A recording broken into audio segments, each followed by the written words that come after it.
The first thing the dragon noticed was that the boy did not flinch. That alone was unusual.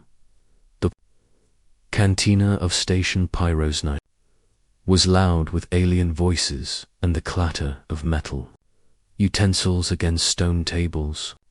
Steam rose from molten meat platters and chemical stews. Warriors of a dozen species crowded the room, but everyone gave a wide berth to the corner table where Karzun Flamescale sat. Karzun was a veteran of 3 stellar wars. His scales were obsidian black, etched with glowing crimson scars marks of survival that no forge could erase. His wings were folded tight, talons resting on the floor, tail coiled like a sleeping weapon. Each breath released a faint curl of smoke from his nostrils. No one sat near him, no one ever did. Then came the human boy. He moved slowly, carefully, leaning on a pair of metal crutches, polished smooth by years of use. One of his legs was thin and rigid, wrapped in a mechanical brace that hummed softly with each step. His clothes were plain. His tray modest, nutrient bread, a bowl of soup, a cup of recycled water. The boy stopped at Karzun's table for a heartbeat. The cantina seemed too quiet. The boy looked up, meeting the dragon's burning eyes without fear, only a soft, hopeful uncertainty. The boy said gently, "Sir, could I share this table?" A hush fell like a dropped blade. A table no one dared approach. Karzun stared at the child. Humans were strange creatures, soft, fragile, yet they spread across the stars like wildfire. This one was clearly damaged. His scent carried old pain, metal, and healing scars. He was young, smaller than most human adolescents, and carried himself like someone who had learned patience early. Karzun bared his teeth slightly, a reflex. Around the room, beings stiffened. "Do you know who I am, hatchling?" Karzun rumbled, his voice vibrating the table. The boy nodded. "Yes, sir, and you still ask?" The boy hesitated, gripping his crutches tighter. "Every other table is full," he said honestly.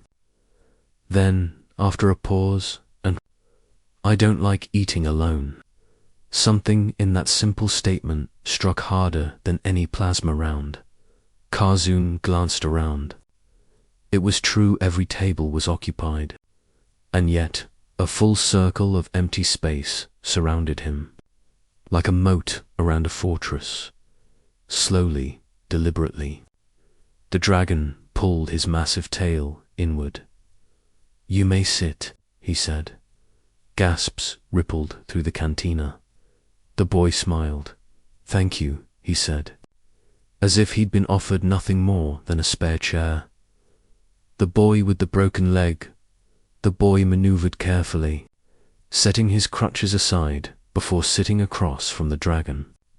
He bowed his head, slightly a human gesture of respect Karzun had learned during peace negotiations. "I'm Eli," the boy said. "From Earth," Karzun grunted. "Karzun of the Ashen Brood." "I know," Eli said. "You defended the Hraxian refugees during the Third Void conflict." Karzun's eyes narrowed. "You study wars?" Eli shook his head. "My dad did. He was a medic. He used to tell me stories while I was in recovery." The dragon noticed how Eli's gaze briefly flicked to his braced leg. "Injury?" Karzun asked. "Bombing," Eli replied calmly. "Evac shuttle was late. I was 8. Karzun felt something coil uncomfortably in his chest. 8. That was an age for learning flight drills among dragonkind, not for surviving war. "You fear me?" Karzun asked suddenly. Eli looked surprised. "No, sir. Why?" The boy considered this seriously. "Because you look lonely," he said. And because my dad says the scariest people are usually the ones who had to protect others. Silence followed then. Quietly, Karzun exhaled smoke, not in anger, but something dangerously close to laughter. When hunters arrived, they were halfway through the meal when the door slammed open.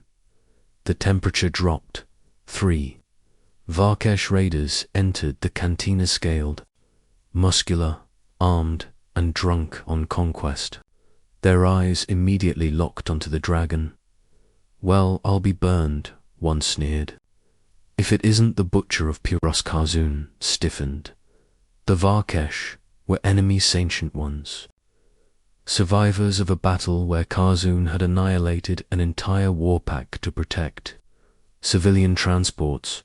You sit with a human child now. Another raider laughed. How far the mighty fall. The cantina patrons shrank back. Eli froze.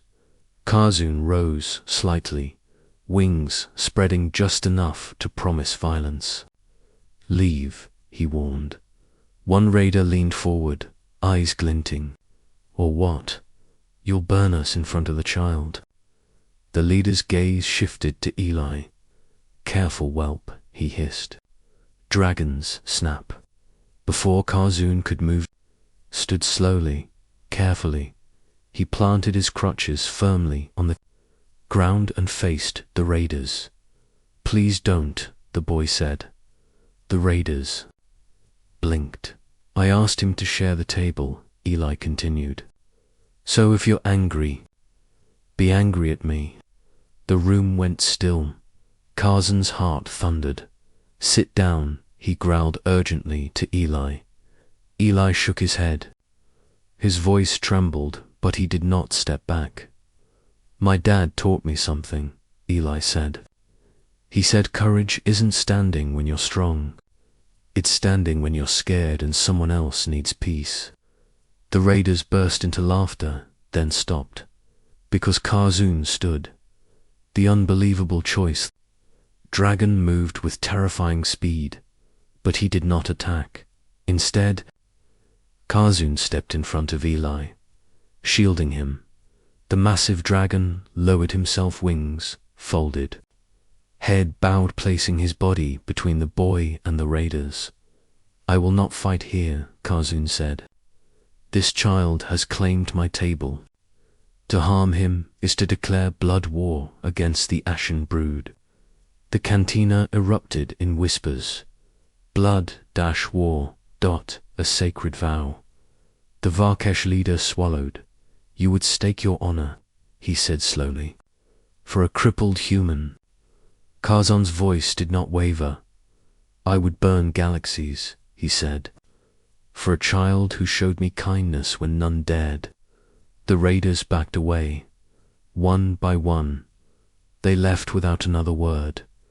After the fire, Eli sank back into his seat.